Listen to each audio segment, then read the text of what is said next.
ఖమ్మం జిల్లా గణేష్పాడు గ్రామ శివారులో స్కూల్ బస్ కాలువలో బోల్తాపడింది. ప్రమాదంలో 20 మంది విద్యార్థులకు తీవ్ర గాయాలు కాగా వారిని స్థానిక ఆసుపత్రికి తరలించారు.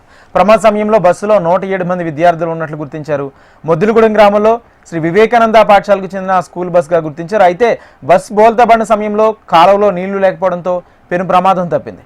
డ్రైవర్ నిర్లక్ష్యమే ప్రమాదానికి కారణమని, డ్రైవర్ మద్యం మత్తులో ఉన్నాడని విద్యార్థులు ఆరోపిస్తున్నారు.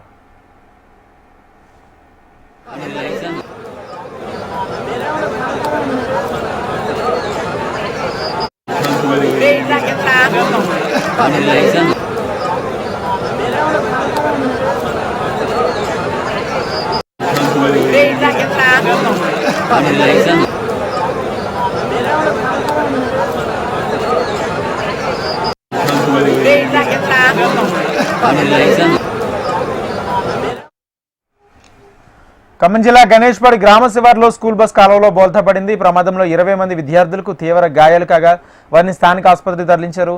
ప్రమాద సమయంలో బస్సులో 107 మంది విద్యార్థులు ఉన్నట్లు గుర్తించారు. మొద్దులగూడెం గ్రామంలో శ్రీ వివేకానంద పాఠశాలకు చెందిన బస్సు స్కూల్ బస్గా గుర్తించారు. అయితే బస్సు బోల్తాపడిన సమయంలో కాలువలో నీళ్లు లేకపోవడంతో పెను ప్రమాదం తప్పింది. డ్రైవర్ నిర్లక్ష్యమే ప్రమాదానికి కారణమని, డ్రైవర్ మద్యం మత్తులో ఉన్నాడని విద్యార్థులు ఆరోపిస్తున్నారు.